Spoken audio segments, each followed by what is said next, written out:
Está con nosotros Omar Jaén, ex fiscal anticorrupción del Ministerio Público. Buen día, gracias por aceptar la invitación. Buenos días, Félix. Buenos días. Muchas gracias a ustedes. Vamos a abordar el tema del juicio del caso Odebrecht, que por cuarta ocasión se pospone.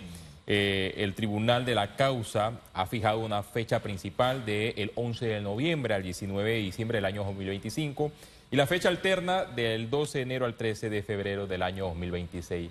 ¿Esto es saludable para la Administración de Justicia que un caso tan emblemático se posponga casi un año?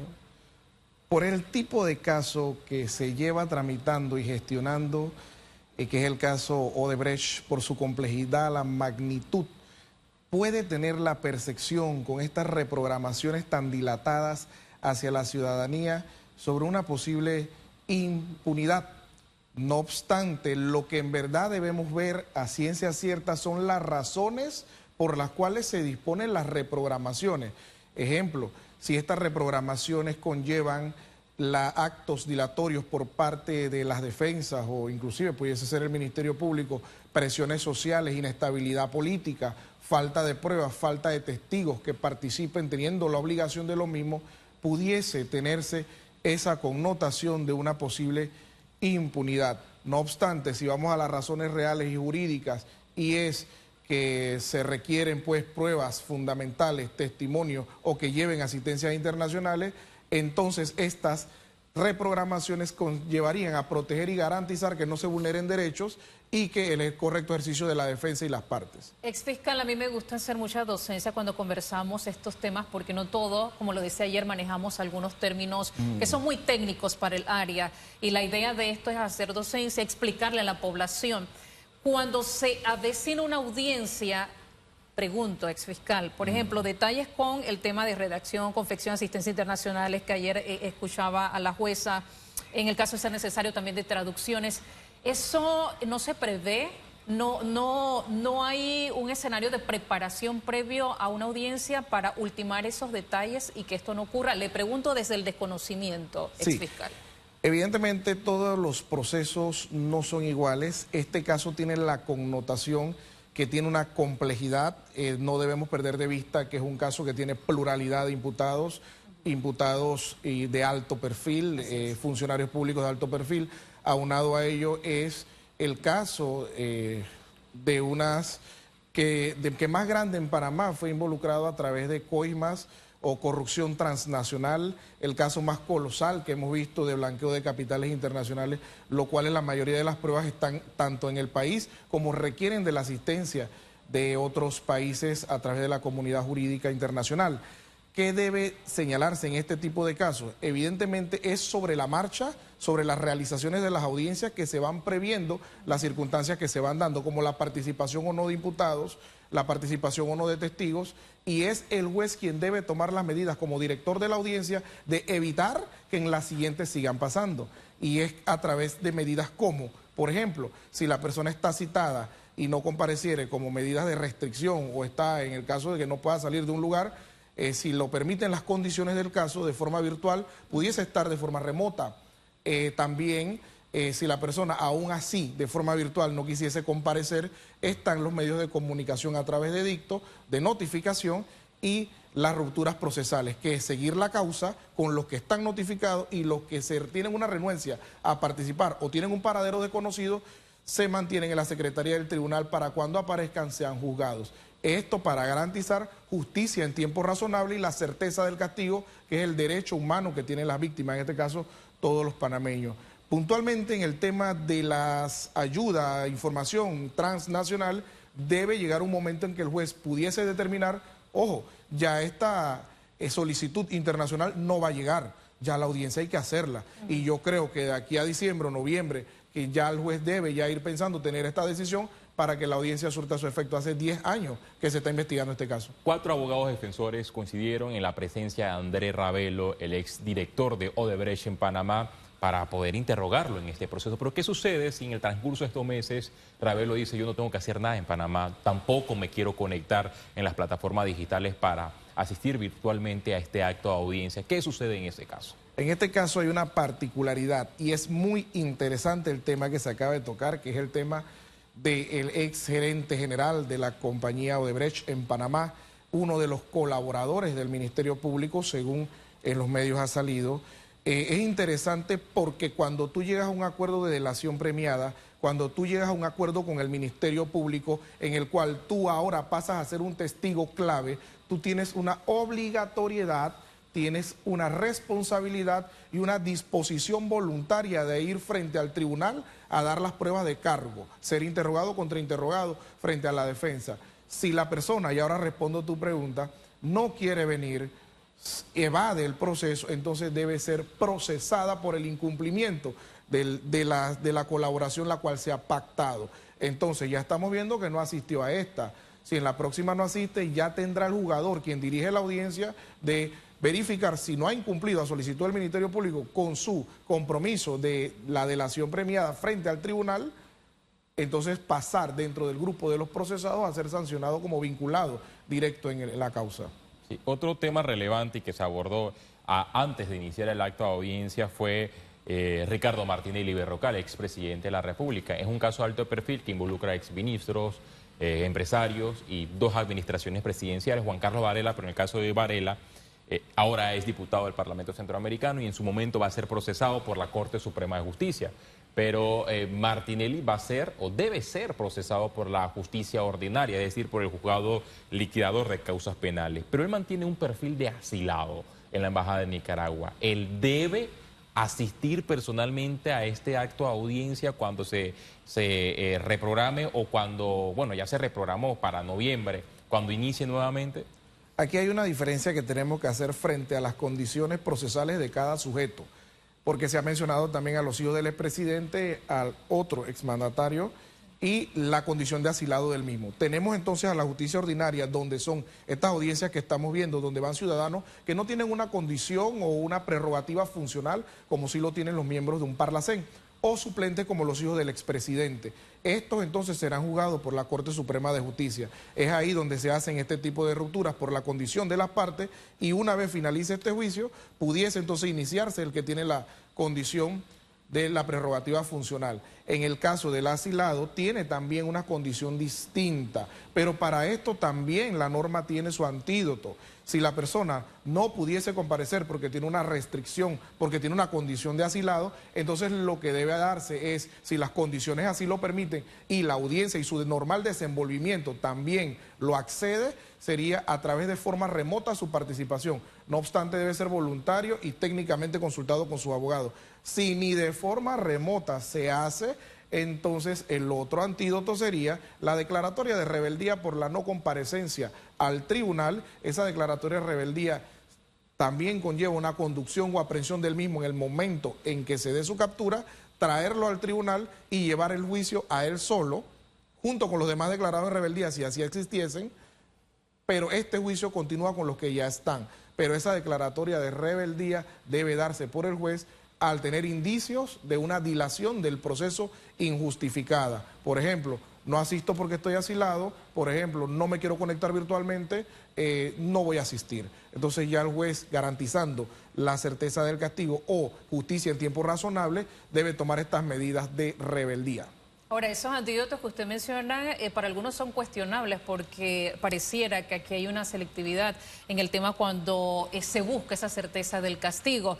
Y una pregunta que al tener ya la fecha o la expectativa que era la de ayer, si se iba a dar la audiencia o no, muchos dicen, pero caramba, ¿qué tienen los otros países que no tienen nuestra justicia panameña? Porque pareciera que allá se alcanzó en otros lugares esa justicia. En este caso, emblemático, en este caso que puso al descubierto ese nivel de corrupción de la región, exfiscal. ¿Qué tienen ellos que no tenemos nosotros? Ok, lo primero que pudiese indicarte frente a mi opinión en este sentido es que hay países que han tenido más experiencia en este tipo de casos. Es primera vez, y puedo, sin pecar de impreciso, que es la primera vez que Panamá se enfrenta a un caso de tal envergadura. Es un caso que tiene aproximadamente 2.700 tomos, que hasta el manejo administrativo del mismo, la cantidad de imputados, la cantidad de recursos, porque muchas veces se señala como una justicia selectiva, no obstante es que una de las partes, que muchas veces se señala selectiva, tiene la capacidad económica para ejercer todas las acciones, recursos que la ley le prevé, cuando otras partes no tienen esa posibilidad. Entonces se va dilatando, pero aquí quien dirige la orquesta es el juez quien va fijando. Si usted no asiste, se conduce. Si su abogado no asiste, tiene un defensor que entra inmediatamente. Si la asistencia internacional no llega, ya no se va a recibir. Y en el caso de las nulidades que presenten o los incidentes que presenten en el acto, el juez tiene la disponibilidad de resolverlos inmediatamente o simplemente los escucha y en la sentencia los resuelve inmediatamente. La celeridad del acto va a depender mucho de quien dirige la orquesta. Usted formó parte de la Fiscalía Anticorrupción, atendió otros casos, pero no se pueden comparar el caso de Odebrecht porque es el escándalo de corrupción más grande que ha procesado Panamá y que en cuarta ocasión se pospone el acto de audiencia. ¿Tendrá el Ministerio Público la capacidad de hacerle frente a este caso de corrupción tan complejo? ¿Usted cree que su ex colega, ex compañeros de trabajo tienen el material suficiente o el personal suficiente para enviar un mensaje contundente al país de que la impunidad no puede reinar en Panamá? Yo considero que sí, pero también depende de varios factores. Y le cuento algo de historia frente a esto y la historia también de la Fiscalía Anticorrupción. Cuando este caso llega a las manos del Ministerio Público, por la envergadura del caso y lo colosal que eran las transacciones, que estos casos llegaron inclusive a encontrar transacciones en el Principado de Andorra, circunstancias que aquí no se veían. La Fiscalía Anticorrupción fue reforzada en el 2016, creando una unidad, una sección conocida, ya no como Fiscalía Anticorrupción, sino la Fiscalía Especial Anticorrupción. La misma fue reforzada, como indiqué, con 5 fiscales superiores, traductores en portugués, traductores en español, auditores, contadores, personal, recepcionistas, vehículos. Fue dotada del recurso para este caso. Yo considero que sí están preparados, pero a los factores que yo me refiero son exógenos al Ministerio Público, como la cooperación internacional. Si no es lo mismo que un país me demore 30 días en enviarme una información a que me demore un año. Aunado a ello, la estabilidad económica, la estabilidad política, disculpen, que mantenga el país, así como las presiones mediáticas también del mismo. Y la preparación y especialización del personal. ¿Qué quiero decir con esto? Que la Fiscalía estuvo muy preparada, considero que está preparada, pero si el personal está renunciando, si el personal lo están trasladando. Porque estamos en un momento donde hay cambios de fiscales, donde hay cambios importantes en el Ministerio Público. Caramba, tenemos un nuevo Procurador General de la Nación, exfiscal. Entonces, tenemos un caso que tiene más de 1 millón de fojas y, por ejemplo, la fiscal que conocía el caso está asignada a Veraguas, cuando tenemos el caso de corrupción más grande del país que nos afecta a todos los panameños, en la cual debiese, a mi criterio, estar frente a los fiscales que manejaron el caso en su momento, estar frente a la audiencia. No obstante, es una decisión del procurador que nosotros respetamos. Entonces, es positivo que por lo menos la fiscal que se mantiene en el momento, la fiscal Ruth Morcillo, tiene pleno conocimiento del caso, pleno manejo y pleno estudio sobre el mismo. No obstante, ese caso se conllevaba a través de un equipo de fiscales por la envergadura del mismo, que hubiera sido positivo que fuera el mismo equipo que fuera adelante. Sí, y han existido algunas rotaciones, ya otros exfiscales no se encuentran en el Ministerio Público, los que iniciaron con esta investigación de alto perfil, y además con la entrada del nuevo procurador se hizo un cambio del fiscal Hamad Abdul Hassan, quien participó de los alegatos en los actos de audiencia del caso de Odebrecht, pero el hoy procurador manifestó que no debe afectar al tema Odebrecht porque fungió solamente como un vocero y no como un fiscal encargado, como el caso de Ruth Morcillo. Bueno, en el caso del fiscal Mahmoud Hassan, él llevaba poco tiempo en anticorrupción, no puedo indicar, no tuvo algún tipo de injerencia en la tramitación primaria de este tipo de casos, y sí asistió en su momento, tuvo una participación más que todo de vocería, como el procurador lo ha indicado. Considero que no debe afectar la tramitación común hasta llegar al juicio y los siguientes recursos del caso. ¿Cómo ve la llegada del nuevo Procurador General de la Nación al Ministerio Público? Yo pienso que la llegada del nuevo procurador llega con una vista refrescante. Los cambios no siempre son malos, muchas veces son positivos para aprender. Unos fiscales de otro delito, otra fiscalía de la experiencia de los superiores, aunado a ello que tuve la oportunidad de verlo solicitando auditorías pendientes. primero hay que darle un tiempo de que él se prepare con todos los informes que deben de llegar, cuántos casos hay, cuántas audiencias se han hecho, cuáles casos de alto perfil existen. Debe él tener toda la información para tener entonces una ruta de camino. Ya he visto que ha interactuado y conformado su equipo de trabajo con fiscales superiores y ex fiscales superiores del Ministerio Público que tienen vasta experiencia. Yo considero y le deseo lo mejor y con la misma fuerza que la administración pasada. Y recuperar la confianza de parte de la población. Correcto. Si bien es cierto, ustedes, el Ministerio Público se basa en evidencias, en pruebas, en investigaciones. Hay una parte que se pide de parte precisamente de la población, certeza del castigo, que no exista la justicia selectiva, incluso para algunos todavía esa máxima que dice que una justicia tardía pues no es justicia, exfiscal. Aunado a otras situaciones donde se espera más de parte del Ministerio Público como población, como país. Correcto. Hay situaciones donde se espera más del Ministerio Público. Más que todo, yo pienso que debe ser a través de la publicidad dentro de lo que se permita de los procesos y los resultados del mismo. ¿Por qué? Porque muchas veces se mantiene un pensamiento o una idea de no hay resultado de las causas. Ahora, esto me refiero a favor o en contra, absolución o una condena de una persona en caso de resultarse, pero es que se publica el caso cuando se da la exposición mediática. No obstante, ya va bajando un poco al momento de un resultado. Entonces, si los resultados se dan 2 o 3 años después, ya pierde la noción del pueblo de que se haya dado algún tipo de certeza de un castigo.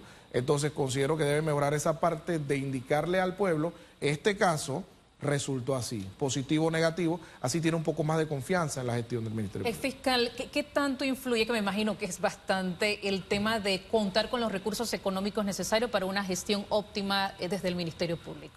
Yo considero que influye bastante el tema de los recursos, porque con el tema de los recursos se maneja el personal, se maneja capacitación del personal, se maneja el traslado, los vehículos, la búsqueda de las pruebas, porque un fiscal que no tiene recursos no puede salir de su oficina, todo lo debe hacer por teléfono, todo lo debe hacer por nota, pero el fiscal que va a la calle, el fiscal que va directo a la escena del hecho, la escena del crimen, a recabar a las pesquisas, a él mismo tener la noción de la prueba, tiene más éxito en su caso, y esto va a depender mucho de los recursos que se tengan. Si no tenemos páginas, no podemos imprimir. Sí, le pregunto, Félix, porque recuerdo que hace algún tiempo, en administraciones pasadas, el tema del Ministerio Público, el órgano judicial, era la cenicienta de los presupuestos. No sé cuánto estará asignado en esta ocasión. De ahí entonces la pregunta, porque definitivamente se necesitan los recursos. ¿Estará preparado el Ministerio Público para un caso nivel Odebrecht en el futuro? Yo considero que sí. Yo considero que sí, simplemente debe reestructurarse. Así como se hizo en este tipo de casos, enviar toda la fuerza y la capacitación posible hacia una unidad que se encargue del caso si se diese en el futuro. ¿Qué cambios necesita urgente el Ministerio Público? ¿Mejorar las capacitaciones a los fiscales, contratar más fiscales? ¿Qué necesita el Ministerio Público? Recientemente ya se contrató una cantidad de fiscales en el periodo pasado, la administración pasada. No obstante, para mí requiere que esos fiscales tengan la práctica y capacitación dentro de los mismos casos, porque si tú contratas una cantidad de fiscales sin que estén debidamente preparados para este tipo de casos, evidentemente se le asigna un fiscal a una causa, pero se puede caer el caso con la habilidad que tengan las defensas particulares o públicas actualmente. Entonces, para mí, lo que debe tener más que cualquier cosa es la capacitación, porque un caso muy robustecido, sin falta de técnica, se mantienen absoluciones al final. ¿Hay capacitaciones o capacitadores internacionales? ¿Cómo funciona eso? Sí, actualmente se creó la escuela del Ministerio Público que data recientemente, la cual está dando capacitaciones, pero es de data reciente. O sea, que esperemos que tenga también algún tipo de fruto, algún tipo de resultado en las siguientes investigaciones, como bien se indicaba, de enfrentar algo de este tipo de tan grande investigación. Entonces, sí se dan capacitaciones internacionales, sí también trasladan al personal al extranjero a capacitarse, no obstante es de reciente data la Escuela del Ministerio Público completamente formada. Usted estuvo en el Ministerio Público en la era de Javier Caraballo como Procurador General de la Nación. Él terminó su gestión recientemente. ¿Cómo la califica? ¿Lo hizo bien? ¿Lo hizo mal? Yo califico que va a depender de la óptica en que se mire. Si hablamos de delitos, de delitos relacionados con droga o delitos contra la seguridad colectiva, yo considero que lo hizo bien. Eso es expertise. Exacto, Sí, él mismo desplegó sí. una cantidad de operaciones que eso nunca se había visto. Inclusive tuve la oportunidad de estar en un centro penitenciario y llegaban 3 buses de 60 pasajeros de un solo caso. O sea, eso jamás se había visto.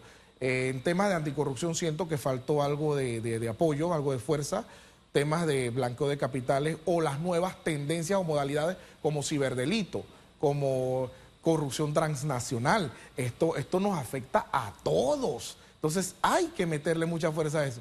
Pero sí lo felicito en cuanto a su especialidad, siento que fue muy bien desarrollada.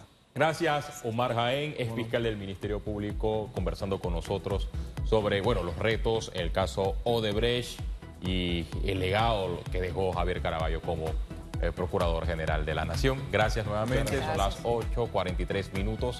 Hacemos una pausa, regresamos en segundos.